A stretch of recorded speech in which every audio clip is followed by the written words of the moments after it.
Hello बच्चों, स्वागत है आपको अपने YouTube चैनल विनर क्लासेस में। तो आज फिर हम क्लास 10th के लिए त्रिकोणमिति में हम लोग आगे बढ़ने वाले हैं। तीसरे वीडियो में हम लोग जानेंगे न्यूनकोण और भुजा के बीच संबंध, जो कि मैंने पिछले वीडियो में भी बताया था, लेकिन हम यहाँ पे फिर इसको दोहरा दे रहे हैं ताकि आपको थोड़ा याद आ जाए। फिर हम लोग आगे बढ़ेंगे, ठीक है। देखिएगा, करे क्या, समकोण में अगर कोई त्रिभुज समकोण है, समकोण त्रिभुज में यह आपका 90 डिग्री का होता है, यानी समकोण त्रिभुज होता है।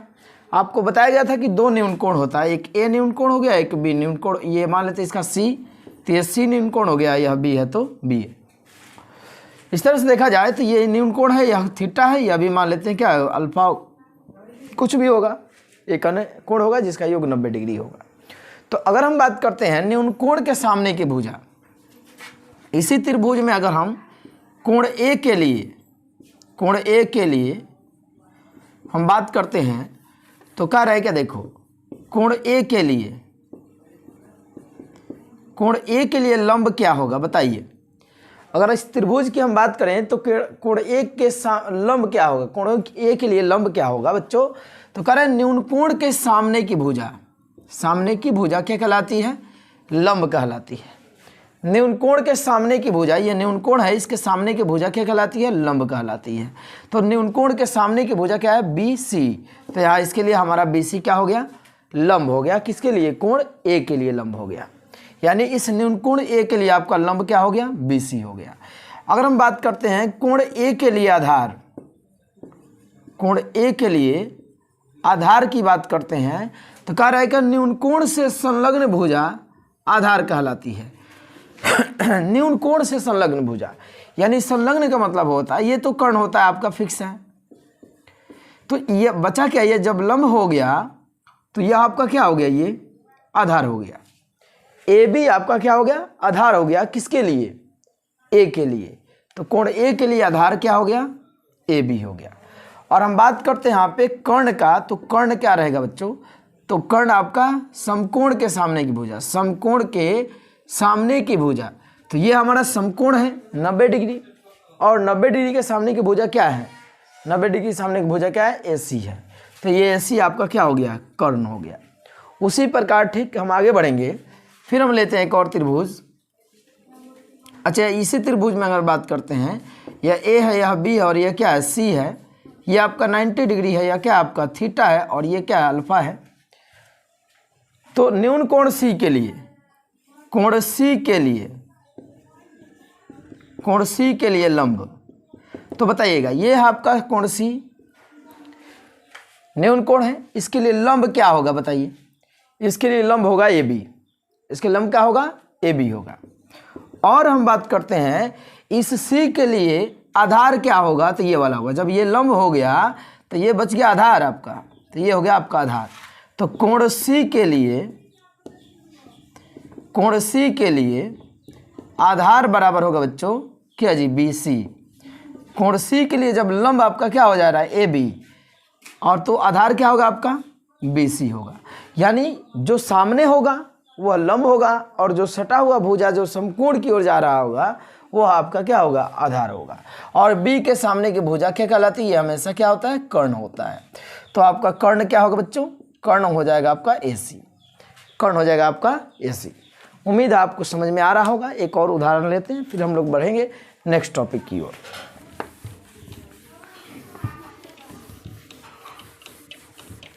अगला क्वेश्चन देखेंगे हम लोग कि जैसे आपके पास मान लेते हैं ये आपका त्रिभुज हो गया, ऐसे मान लेते हैं त्रिभुज दे रखा है, यह P हो गया, यह Q हो गया, यह क्या हो गया, R हो गया, यह 90 डिग्री, यह क्या हो गया आपका 90 डिग्री हो गया। तो बच्चों ध्यान दीजिएगा, यह आपका P है और यह आपका क्या है, Q है। तो इसको हम बात करते हैं कोण Q के लिए, कोण के Q के लिए लंब क्या होगा। तो कोण Q जो है, इसके सामने की भुजा क्या है, समकोण है, तो इसके सामने की भुजा क्या है आपका, P और R है। तो लंब बराबर क्या जी, P R हो गया। कोण Q के सामने की भुजा क्या हो गया, P और R हो गया। और फिर हम बात करते हैं कोण P के लिए, तो ये आपका P के लिए, कोण P के लिए, अभी कोण Q के लिए ही देखते हैं। कोण Q के लिए लंब आपका क्या हो गया PR। तो आधार क्या होगा बच्चों, ये वाला भाग आधार होगा, ये QR क्या होगा बताइए, QR आपका आधार होगा। कोण Q के लिए आपका क्या हो गया, आधार हो गया QR। अब हमारा कर्ण हमेशा क्या रहेगा बच्चों, कर्ण हमेशा क्या रहेगा, लंब के सामने की भुजा कर्ण कहलाती है, यानी ये आपका PQ, ये आपका PQ। इसी तरह से हम बात करते हैं कोण P के लिए लंब। कोण P के लिए लंब आपका क्या हो जाएगा, तो कोण P के लिए आपका लंब है बच्चों, कोण ये P हो गया, P के सामने की भुजा क्या है QR, तो ये आपका लंब हो गया बच्चों QR हो गया, लंब आपका QR हो गया। और हम बात करते हैं P के लिए लंब ये हो गया, तो P के लिए आधार क्या होगा, तो P के लिए आधार ये वाला भुजा हो जाएगा, संलग्न भुजा। तो ये आपका संलग्न भुजा आपका आधार हो गया। कोण P के लिए आधार आपका हो गया PR हो गया। तो यह ध्यान दीजिएगा, यह बहुत इंपॉर्टेंट पॉइंट है आपके लिए, यह बहुत ही काम आने वाला है। ठीक है, अब हम बात करते हैं आगे। अब हम जानेंगे त्रिकोणमितीय निष्पत्तियाँ के बारे में।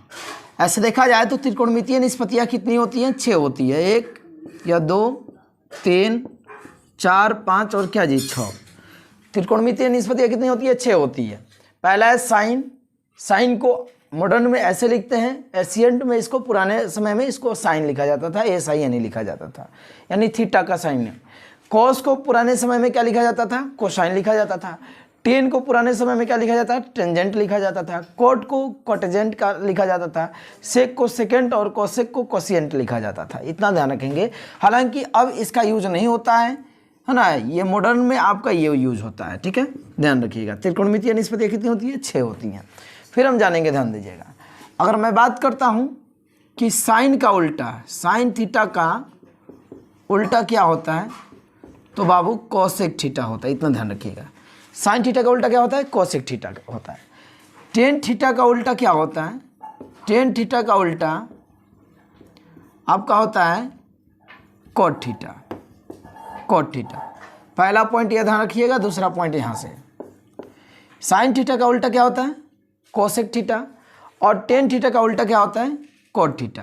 तो एक बात समझिएगा, जब साइन थीटा का उल्टा कोसेक थीटा होता है तो इसमें क्या संबंध होगा बताओ। Sine theta into cosec theta बराबर कितना होगा, 1 होगा। जैसे अगर मैं बात करता हूँ 5/7 का उल्टा क्या होता है, तो 7/5। 5/7 का उल्टा क्या होता है, 7/5 होता है। तो जब हम इसमें गुना करेंगे तो 5 से 5 कटेगा और 7 से 7 कटेगा, क्या बच जाएगा, 1 बच जाएगा, यानी बन जाता है 1। यानी कोई भी चीज़ एक दूसरे का विलोम हो तो उसका गुणा करने पर क्या आता है, 1 आता है। इस तरह से अगर हम देखेंगे तो साइन थीटा बराबर क्या होगा बच्चों, 1, और ये गुणा में है, बराबर के जब उधर भेजेंगे तो बट्टा में क्या हो जाएगा, बोलो कोसेक थीटा। यानी साइन थीटा बराबर होता है बच्चों 1/कोसेक थीटा। और मैं बात करता हूँ, अगर कोसेक को रोक लिया जाए, कोसेक को रोक लिया जाए तो ये क्या हो जाएगा 1, और बट्टा में क्या हो जाएगा, साइन थीटा हो जाएगा। कोसेक को रोक लिया जाए तो 1/ क्या हो जाएगा, साइन थीटा हो जाएगा। यानी इससे आपका कितने फार्मूला बना, 3 फार्मूला, 1 2 और क्या जी 3। फिर अगला पॉइंट इसमें ध्यान दिएगा, कोस थीटा का विलोम या उल्टा होता है बच्चों सेक थीटा। कोस थीटा का उल्टा क्या होता है बच्चों, सेक थीटा होता है। तो जब भी कोई भी चीज़ उल्टा हो, विलोम एक दूसरे का, तो उसका मल्टीप्लिकेशन कितना होता है, 1 होता है। तो यहाँ पे हो जाएगा cos theta into sec theta बराबर क्या हो जाएगा, 1 हो जाएगा। Cos theta into sec theta बराबर क्या हो जाएगा, 1 हो जाएगा। तो यहाँ पे हम बात करते हैं कोस थीटा बराबर क्या हो जाएगा, 1 क्या जी सेक थीटा। 1 क्या हो जाएगा बच्चों, सेक थीटा हो जाएगा। अब हम बात करते हैं, अगर सेक थीटा को रोक लेते हैं, सेक थीटा को, तो ये हो जाएगा 1 क्या जी कोस थीटा हो जाएगा। सेक थीटा को अगर हम लोग रोक लेते हैं तो क्या हो जाएगा, 1 कोस थीटा हो जाएगा। तो ये आपका रहा दूसरा, यानी टेन का उल्टा यानी क्या होता है, कोस का उल्टा क्या होता है, सेक होता है। उसके बाद हम जानेंगे टेन का उल्टा क्या होता है, दूसरा हो गया। ये तीसरा पॉइंट इसी में का, टेन का उल्टा क्या होता है, कोट होता है। टेन का उल्टा क्या होता है, कोट होता है। तो टेन का उल्टा जब कोट होता है तो इसमें क्या संबंध होगा बताएंगे। तो टेन थीटा गुने कॉट थीटा बराबर होता है बच्चों 1 होता है। अब टेन थीटा बराबर हम रोक लेते हैं तो 1 का 1 रहेगा, ये गुणा में इधर जाएगा तो भाग में, तो बट्टा क्या जी कॉट थीटा हो जाएगा, कॉट थीटा हो जाएगा। फिर अगर हम बात करते हैं कॉट थीटा बराबर क्या होगा, तो कॉट थीटा को जब रोकेंगे तो 1 रहेगा और ये गुणा में इधर आएगा तो भाग में हो जाएगा क्या जी टेन थीटा हो जाएगा। यानी कॉट थीटा बराबर 1/10 थीटा, टेन थीटा बराबर 1/कॉट थीटा होता है। यानी यहाँ पे हो जाएगा sine theta into cosec theta बराबर 1 होता है, तो साइन थीटा बराबर 1 क्या जी कॉसेक थीटा होता है, कॉसेक थीटा बराबर 1/साइन थीटा होता है। अगर हम cos theta into sec theta की बात करते हैं तो 1 होता है, कॉस थीटा बराबर होता है 1/सेक थीटा और सेक थीटा बराबर होता है 1 क्या जी कॉस थीटा होता है। यह ध्यान में रखना है आपको और हमेशा यह यूज आने वाला है फार्मूला, यह बहुत ही इंपॉर्टेंट है आपके लिए। फिर हम आगे बढ़ते हैं अगला टॉपिक की ओर।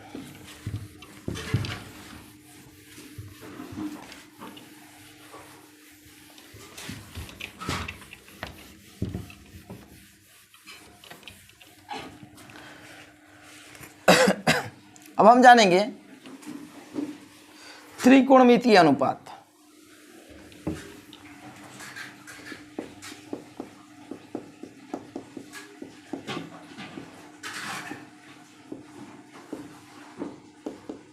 त्रिकोणमितीय अनुपात, त्रिकोणमितीय अनुपात में कहता है, ध्यान दीजिएगा सभी लोग, यदि आप हमारे पास मान लेते हैं एक समकोण त्रिभुज है ए बी और क्या है सी है, एक समकोण त्रिभुज ए बी और क्या है सी है, एक समकोण त्रिभुज ए बी और सी है, जिसमें अगर आपको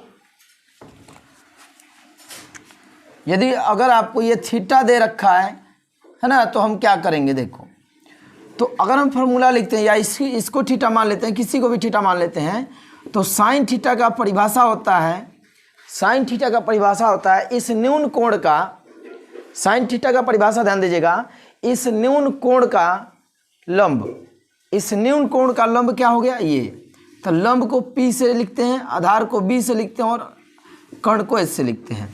यानी होता है लंब, न्यून कोण का लंब और बट्टा क्या जी कर्ण, ये इसका परिभाषा होता है, जिसको हम याद करेंगे फार्मूला साइन थीटा बराबर P क्या जी H, साइन थीटा बराबर P/H होता है। ठीक, अभी हमने बात किया कि बताइए साइन थीटा का उल्टा क्या होता है, साइन थीटा का उल्टा क्या होता है बोलो, कोसेक थीटा होता है। तो अगर हम बात करते हैं कोसेक थीटा यहाँ निकालते हैं, कोसेक थीटा बराबर तो उल्टा होगा, यानी जब साइन थीटा बराबर है लंब बटा कर्ण, तो कोसेक थीटा बराबर क्या हो जाएगा कर्ण बटा क्या जी लंब हो जाएगा, कर्ण बटा क्या जी लंब।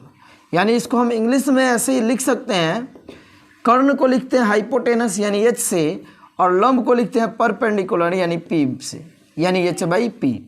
पहला फार्मूला ध्यान रखिएगा, यह साइन का डिफिनेशन और ये क्या है कोसेक का डिफिनेशन है। किसी समकोण त्रिभुज में न्यून कोण का लंब और कर्ण का अनुपात को हम साइन थीटा कहते हैं।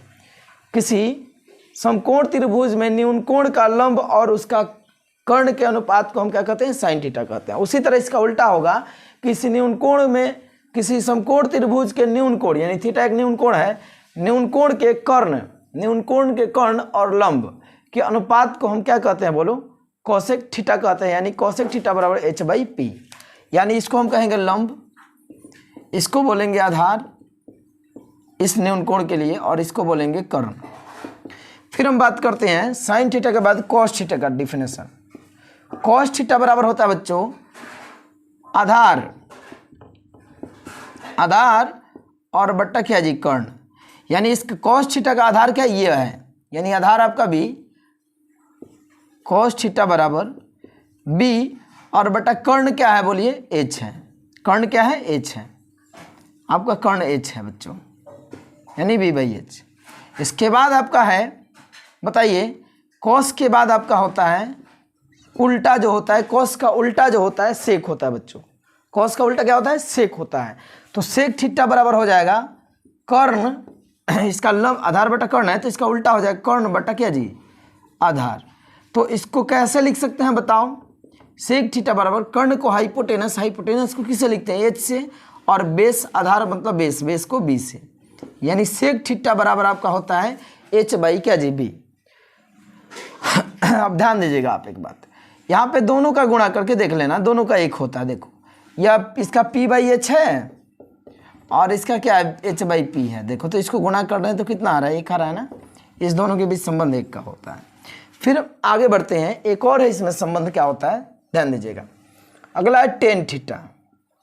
tan थीटा बराबर होता है बच्चों न्यून कोण का, इस थीटा यानी न्यून कोण का लंब और समकोण त्रिभुज के इस न्यून कोण का आधार का अनुपात क्या कहलाता है, tan थीटा कहलाता है। यानी tan थीटा बराबर लंब को किससे लिखते हैं, P से, और आधार को किससे लिखते हैं बोलो, B से। इसका ठीक अपोजिट होता है cot थीटा। अपोजिट क्या होता है, cot थीटा। cot थीटा क्या लिखेंगे, आधार और बटा क्या लिखेंगे बोलिए, लंब लिखेंगे। यानी cot थीटा बराबर आधार को हम किससे लिखेंगे बोलो, आधार को हम B से लिखेंगे और क्या जी लंब को हम किससे लिखेंगे, P से लिखेंगे। लंब को हम P से लिखेंगे। यानी cot थीटा बराबर आधार बटा लंब, यानी cot थीटा बराबर B/ क्या जी, P होता है।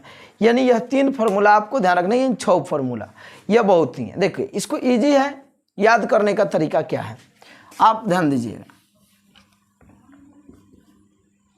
P/h, B/h और आपका होता है P/b। इसको ध्यानपूर्वक देखिएगा। अगर ऊपर से हम पढ़ेंगे यह साइन होगा, यह क्या होगा कॉस होगा और यह क्या होगा टेन होगा। और ठीक इसका नीचे से पढ़ेंगे तो यह हो जाएगा आपका क्या जी कॉसेक होगा और ये आपका क्या होगा सेक होगा और ये आपका क्या होगा कॉट होगा। यानी कहने का अर्थ यह हुआ कि P/h, B/h और P/b पंडित बद्री प्रसाद, P से पंडित बद्री प्रसाद हर हर बोले। Sine cot tan, sine cot tan को हम याद कैसे करेंगे ध्यान दीजिएगा।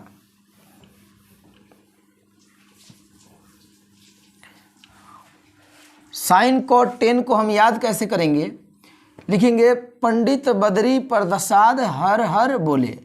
पंडित बद्री प्रसाद H से हर हर और B से बोले। इसको आराम से आप याद कर सकते हैं, पंडित बद्री प्रसाद हर हर बोले। यानी यह है साइन का, यह है आपका कॉस का और यह है आपका किसका टेन का। पंडित बद्री प्रसाद हर हर बोले, यह बहुत ही पुराना ट्रिक है, ध्यान रखिएगा। यह फॉर्मूला बहुत ही इंपॉर्टेंट है बच्चों। अब देखिएगा इसका क्या होता है, जस्ट उल्टा पढ़ेंगे। अगर हम P/h पढ़ रहे हैं, साइन का उल्टा कॉसेक, तो कॉसेक का क्या हो जाएगा H/P हो जाएगा। अगर हम बोलेंगे क्या जी कॉस का उल्टा क्या होता है सेक, तो H/ क्या हो जाएगा B हो जाएगा। टेन का उल्टा क्या होता है कॉट, तो B/ क्या हो जाएगा P हो जाएगा। तो इस तरह देखिए आराम से इस फॉर्मूले को हम याद कर सकते हैं। तो आप इस 6 फॉर्मूले का ध्यान रखिएगा। साइन थीटा बराबर P/b, कॉस थीटा बराबर साइन थीटा बराबर P/h, कॉसेक थीटा बराबर H/p, कॉस थीटा बराबर B/h और सेक थीटा बराबर H/b, टेन थीटा बराबर P/b, कॉट थीटा B/p होता है।